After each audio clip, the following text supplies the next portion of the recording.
Buenos días. Buenas tardes y noches. Soy el Dr. Abraham. De la Facultad de Medicina, Universidad de Addis Abeba. Jefe académico de cirugía plástica reconstructiva y de mano en el Hospital Alert. Solo quiero hacer un reconocimiento al difunto Dr. Ronald Kessoon, cirujano plástico consultor. En el Hospital Alert. Fue mi profesor y supervisor y tuve. Estoy agradecido de haber tenido la oportunidad de aprender sobre cirugía de la lepra bajo su supervisión. Solo para hablar de lepra. La lepra es una infección micobacteriana que comúnmente afecta a nervioso superficial, sobre todo el nervio facial, de las extremidades superiores, inferiores, la parte distal del nervio cubital mediano y radial, con pérdida de sensibilidad, pérdida de funciones nerviosas autónomas y de función de ambos músculos intrínsecos y extrínsecos de la mano. La secuencia de la parálisis afecta sobre todo al nervio cubital, seguido del mediano y el radial, pero la parálisis del triple nervio no es rara. Suceso. Hay algo que se llama PERS, que es la cirugía rehabilitadora preventiva, que es parte integrante de la gestión de la depresión.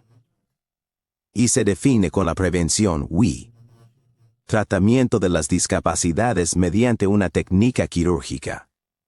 En la lepra existe lo que se llama gestión de la lepra controlándola, con tratamiento médico, prevención de discapacidades, y también lo que he mencionado, la PRS, que es una cirugía preventiva, de rehabilitación, que es una parte fundamental en la gestión de la lepra. En la lepra, indicaciones quirúrgicas incluyen la descompresión de la neuritis. Puede ser principalmente por inflamación del nervio o tras tratamientos médicos fallidos. También nos solicitan para cirugías en caso de absceso neural, que es un absceso único, un absceso estéril que se forma debido a la reacciones o una lucha entre los mecanismos inmunes del cuerpo y las bacterias. Así que drenamos eso. En ciertos casos, y la mayoría de las intervenciones quirúrgicas son neuritis y secuelas de neuritis, especialmente cubital, mediana, radial o triples, y en algunos casos también actuamos sobre la articulación, que es una secuela de la infección por lepra. A veces, con superinfecciones. Legando a de hoy, la transferencia de tendones.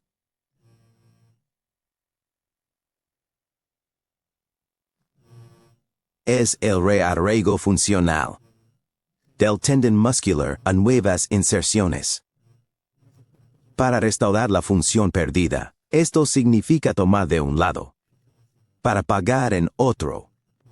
Otro término es el procedimiento donde se separa el tendón de un músculo funcional, se moviliza y se vuelve a unir en un nuevo lugar de inserción del tendón o al hueso, para reemplazar músculos que no funcionan.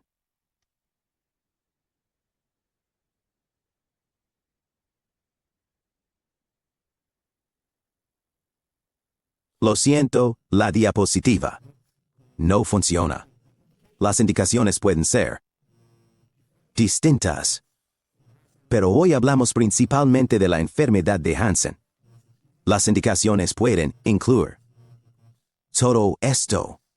Lo mencionado, como lesiones motoras inferiores, lesiones motoras superiores, déficits de función muscular primaria, por traumatismos, condiciones inflamatorias o a veces por ausencia continental de músculos o inserción anómala por anomalías continentales. Los principios generales abarcan lo que se conoce como el decálogo, el cual incluye algunos principios que, tales como tracción recta, significa que los tendones que transferimos deben ser lo más posible en paralelo con las zonas receptoras para que la línea de tracción de los donantes y del receptor sea lo más recta posible. Y el método de transferencia debe ser expandable, donde haya un mínimo déficit en las zonas donantes con extraños defensores, y principalmente corrección de contracturas, y un tendón, una función con buena amplitud, lo que significa excursion del receptor, y el donante debe ser lo más comparable posible. El sinergismo es importante, pero no obligatorio. Equilibrio tisular respecto a cicatrices y induraciones de L. También se debe considerar la cirugía. Entonces, ¿qué es prescindible? Significa la ganancia debe superar claramente el déficit mayor. Es una cuestión importante. La otra cuestión es el equilibrio de tejidos blandos, con buena estabilidad ósea, y envoltura de tejidos blandos. Cicatrices blandas, sin induraciones, y la herida debe estar madura, con un rango completo, pasivo de movimientos articulares. En cuanto a las sensaciones, es una indicación, especialmente en pacientes con transferencias tendinosas post-lesion. Pero en la lepra, dado que la lesión nerviosa es multisegmentaria, es difícil recuperar las sensaciones pérdidas, ya que no se puede realizar una transferencia, injerto o cirugía nerviosa en pacientes con pérdida de sensaciones por lepra, fuerza, y que los donantes deben estar sanos, tanto como sea posible. Sinérgico significa que la acción del donante y del receptor debe ser parecida, y la arquitectura también debe ser similar, es decir, el volumen y la potencia del músculo deben ser lo más comparables posible.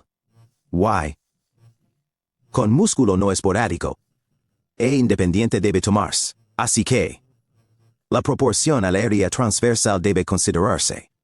A veces los exámenes eléctricos también pueden ayudar en este sentido. La amplitud es que la magnitud de excursión o el movimiento de los tendones con flexión y extensiones. Hay lo que llamamos en eso. ¿Qué? 3-7-5. Normas. Donde el flexor de los dedos se mueven con flexión y extensión 1,7 a 8 centímetros, seguido de la extensión de los dedos 1,5 centímetros, el mínimo con flexor de la muñeca y flexor y extensor de la muñeca es unos 3 a 3,5 centímetros. Así que, a veces, esta excursión o estas amplitudes pueden aumentar con una monoarticular. Un movimiento multiarticular. Por ejemplo, FC u FCR actúan en la muñeca, influyendo en una sola articulación. Si los llevas a digital externo en los comunistas, su acción será multiarticular. O en algunos casos, como disecar el tejido circundante, también aumentar la excursión, como en pronador teres, donde disecar no solo involucra los tendones, sino que también tomas parte del Periósteo para que los tendones aumenten las excursiones. Estas son las reglas que mencioné, 753 o 375, significa que la mayor excursión es en el flexor del dedo Y, seguido por los extensores de los dedos. Luego, los flexores y extensores de la muñeca están involucrados, así que al transferir tendones, también debemos considerar estas excursiones. Graduación muscular. Usualmente. Todo lo posible. El músculo a transferir debe tener potencia muscular completa. Si no será transferido. Ser degradado por uno. Cuando esto se fija en la nueva área, será casi inoperante. Por lo tanto, la otra razón es que altos niveles de presión como la policía por ángulos agudos, o si la trayectoria tiene ángulos agudos o una polea. Habra. Muchas cuerdas pueden ser excepciones a estas reglas. Como dije, las trayectorias. Usualmente. En los 10 mandamientos se menciona que una línea recta de tiro debe se logra a menudo, pero no siempre. Es cierto. O a veces. Hay excepción en plásticos abiertos, pero paralela a la importante. Así que debes ser consciente de que cualquier ángulo o policía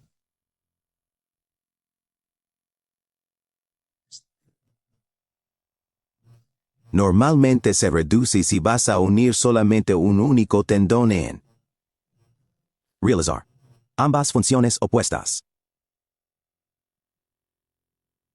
Como hacer flexión y extensión. El tendón flexor hará que uno funcione. Si flexión o extensión.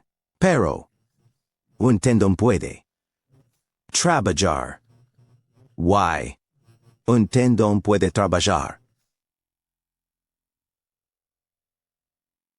en eso para una única función, pero con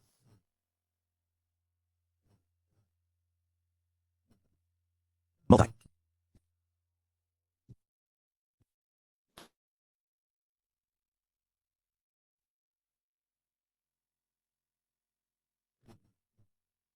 Casi iguales.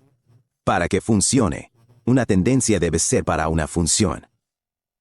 General, el principio quirúrgico es planificar cuidadosamente las incisiones. ¿Dónde estás? ¿Dónde? Debemos diseñar cuidadosamente dónde tomamos el área. También movilizar con cuidado los músculos porque a veces puede dañar los pedículos neurovasculares, debilitando los músculos. Why? El subcutáneo debe estar bien en ese formato y no debe estar tan apretado que dificulte movimientos. Pasando a los nervios específicos, especialmente con parálisis cubital, donde se sabe que el nervio cubital abastece a los músculos de la mano, excepto la capa superficial del flexor pollicis brevis, el oponente y abductor del pulgar, así como los romboides radiales. Los demás músculos están irrigados por el nervio cubital. Why? cualquier parálisis del nervio cubital afecta automáticamente a la mayoría de los músculos restantes, llevando a lo que llamamos garra cubital, que afecta principalmente a los dedos anular y meñique. Ahí, como todos saben, el nervio cubital alimenta a los músculos intrínsecos y es uno de los principales. estabilizadores de la articulación metacarpofalángica, y en ausencia de estos intrínsecos, que son los estabilizadores MCP, los flexores, y extensores, actúan. Sin una estabilización que resulte en empalagar, el mecanismo que se produce es que debido a serán intrínsecos que provocan esa flexión de la MCP y extensión de las articulaciones y tanto la DIP como la PIP.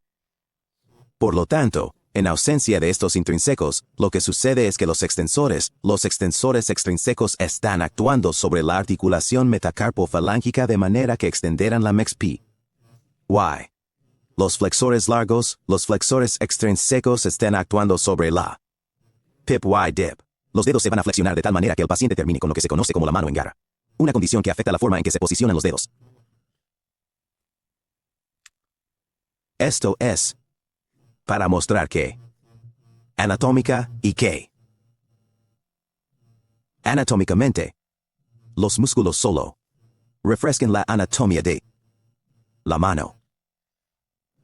Existe lo que llamamos claudicación en extensión y también claudicación en flexión bajo tensión. Esto significa que si el paciente tiene parálisis cubital, lo que ocurre es que el clawing suele ser visible en los dedos anular y meñique. Pero, si pides al paciente que sostenga algo, como una taza, entonces habrá lo que se llama tensión. Esa tensión causa ese empalagamiento en todos los dedos, los dos restantes, el medio índice, que se salvan por las lumbricales radiales generalmente. Entran en garra debido a los flexores. Y la otra cosa es que hay lo que se llama ausencia de músculos aductores. Why? Ya que toda esta función está interrumpida, el arco metacarpiano transverso también estará plano. Otro efecto es que, además de eso, estabilizando MSP y los otros dedos, este intrínseco también se estabiliza en el pulgar para que el pulgar también adopte las posiciones Z. Así que, con parálisis del nervio cubital, los estabilizadores MCP estarán afectados. Un paciente entra en extensión de garra, en flexión bajo sujeciones y falta de aducciones del pulgar. Esto es lo que se conoce como el pulgar. Ese es un paciente. La primera foto muestra a un paciente con una extensión de cloina, donde el cloin es visible solo en el extremo pequeño. Dedos anulares. En los otros dedos izquierdos, sí hay un pulso cubital mediano donde incluso la célula radial remiprical está afectada. El paciente entra en extensiones en garra, pero si solo hay ulnar clawing, el paciente puede entrar en lo que se llama claw inflection under strains. Si el paciente sostiene algo con tensión. Deformidades secundarias en la parálisis cubital medial incluyen contractura de ligamentos y cápsulas, subluxación articular, fenómenos de encapuchamiento, acortamiento del tendón flexor, subluxaciones y a veces exposición de puntos de presión. Existe la maniobra de Bouveret, una de las importantes maniobra. ¿Por qué? Evitar la hiperextensión de las articulaciones metacarpofalángicas. Permite que extensores largos actúen en las articulaciones PIP y DIP.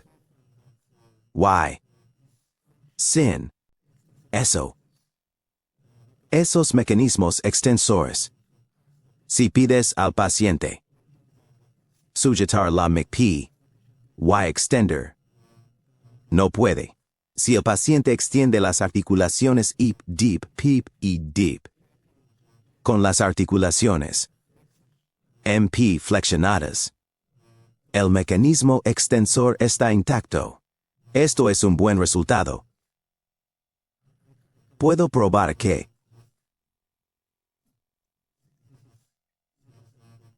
sí, el paciente puede extender mientras. Con la MSP flexionada, esto se denomina Boer positivo.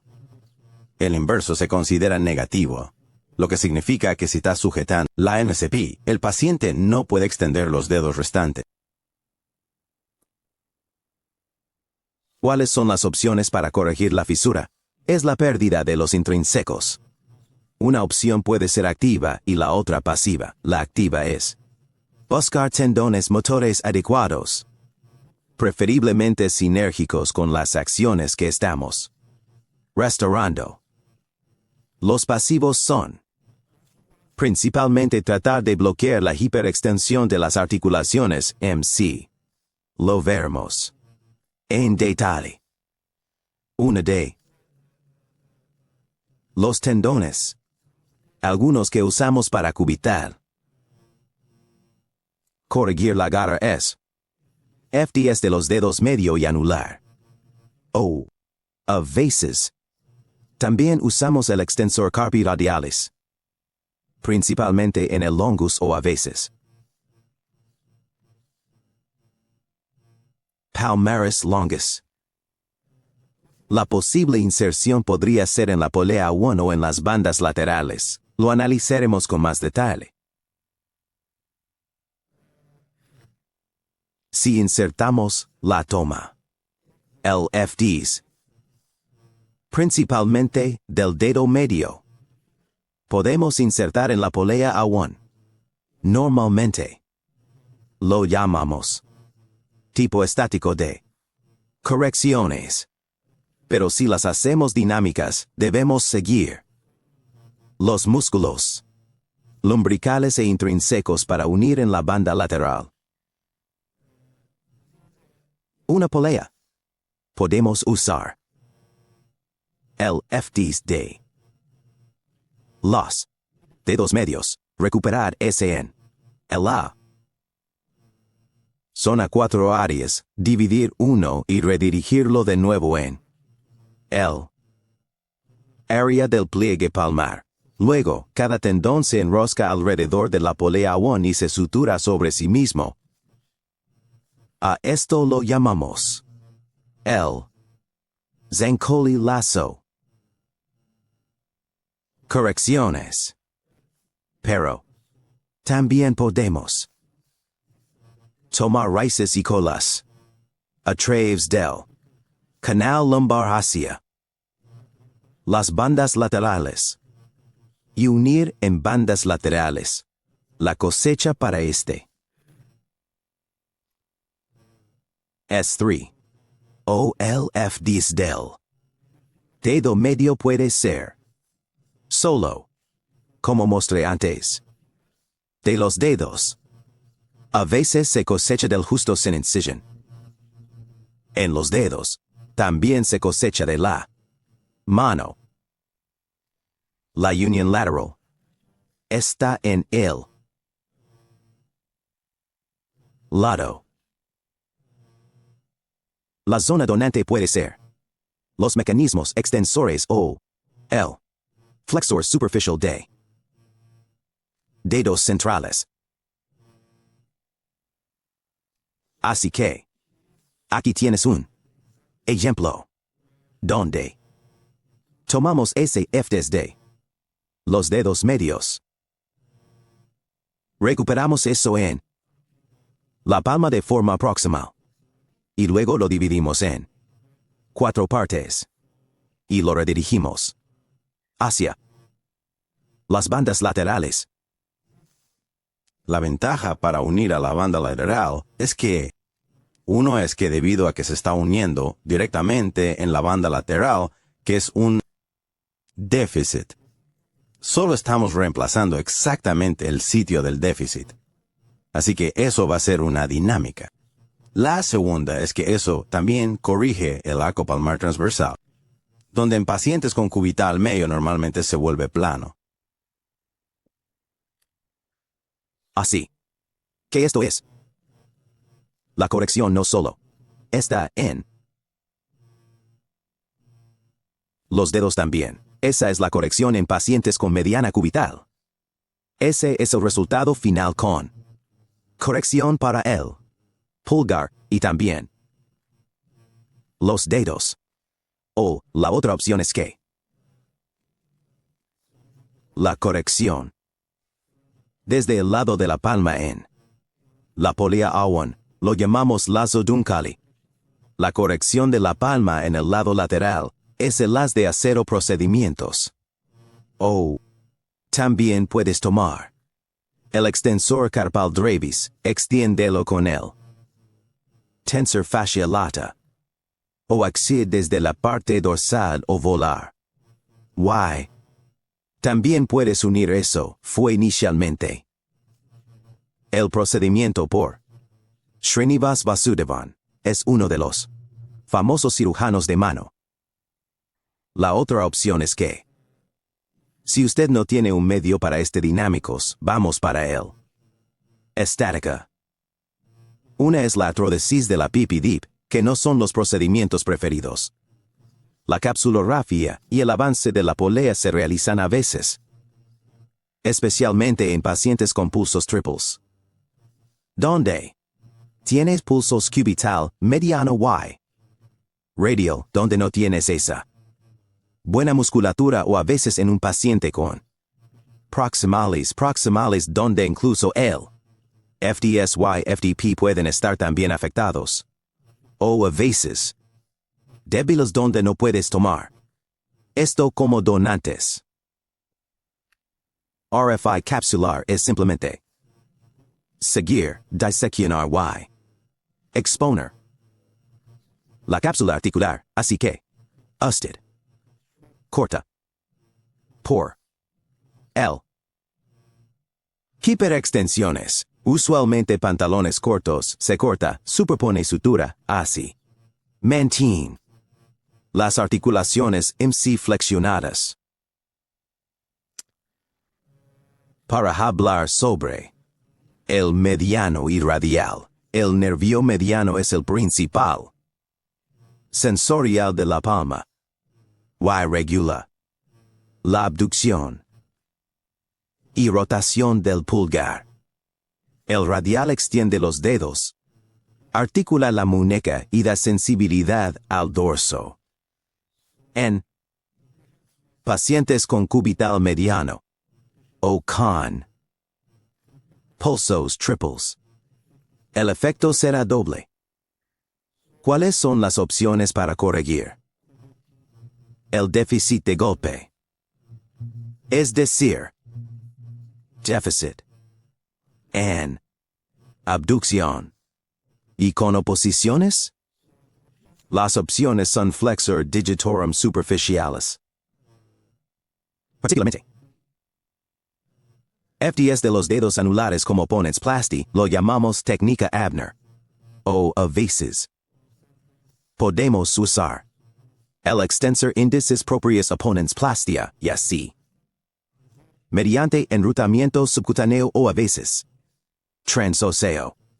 O si tiene una lesión aislada del nervio mediano, pulsos, también puede usar un digimini médico. Transferencias en el abductor. O incluso el palmaris longus puede funcionar. El nervio radial, como mencioné, es para extender los dedos, la muñeca y la sensación en la mano. En la lepra, la mayoría de las parálisis radiales suelen ser.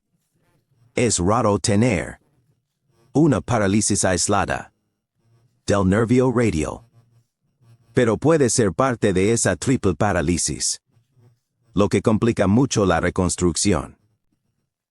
Why?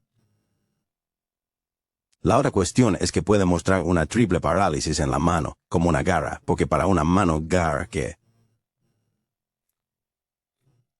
Se presentan clínicamente y que los músculos extrínsecos, tanto flexores como extensores, deben funcionar para actuar sobre las articulaciones, MPI. El mecanismo es que si los extensores actúan simultáneamente, los flexores actúan mientras las articulaciones interfalángicas están ausentes. Entonces, los dedos se colocan en extension MCP, Y, flexión EP. Esto es lo que generalmente va a ser cubierto en la radial. La parálisis radial puede ser por lepra o a veces por traumas. Hay otras opciones, a pesar de ser un gran tema, pero solo para destacar algunas cosas que, clásicamente, se iniciaron antes en los 60 por la llamada transferencia de Johnson, que son transferencias anteriores. Uno de los principales núcleos en la transferencia del pulso del nervio radial es hacia el pronador teres. En la mayoría de los casos, se modifica la transferencia del pronador teres e carpometacarpalis longus o brachialis, la parte principal, pero se modifica que él. Otras transferencias cambian. Y. La ventaja del pronador teres es que su fuerza supera la de los extensores carpi radiales breves o longas. Otra ventaja es su excursión de unos 5 centímetros, un poco mayor la extensión de la muñeca, que facilita la rehabilitación. Y. El pronador teres suele ser compensado por el pronador cuadrado, así la pérdida es mínima. Y la inserción debería ser principalmente, preferiblemente en el extensor carpi radialis brevis para evitar desviación radial. Pero si se realiza en el túnel carpiano extendido, el paciente generalmente tendrá extensiones y divisiones radiales. Así que, las transferencias primarias e iniciales donde, y así con Ryoden o Suge. Transferencias son las principales diferencias, ya sea que estén tomando la FCR, pero la transferencia de marca es similar a lo que ocurre con Suge, pero la modificación es que no será enraizamiento de eso. Palmaris longus. Extensor pollicis longus en palmaris, para que actúe correctamente con un poco de abducción y extensión. Así que hoy en día estoy que la mayoría de las veces estamos utilizando la transferencia de marca, donde tomamos en esa terraza promotor en extensor scarpari brevis, el FCR en id-C. Y. Reescribimos EPL en el plel. Aquí está uno de los ejemplos, solo para mostrar que es un paciente con de mucho tiempo. Lesiones del nervio radial. Paciente postraumático. Decidimos hacer la triple transferencia tendinosa. Pronador teres al extensor carpi radialis brevis. L. FCR in. Extensor carpi radialis longus, Y. Pelonel. EPL. Rotando el EPL en el plel. Eso es una disección. Solo para mostrarles cómo se hace la disección para PT, que se extiende en el peristoma, de manera que les proporciona unas buenas excursiones adicionales. Y. Así es como los probamos después de la cirugía, donde con el efecto de tendonosis, ese buen efecto de tendonosis en el dedo debería estar tanto en extensión como en flexión. Así es como los evaluamos para que las tensiones sean correctas. Mil gracias.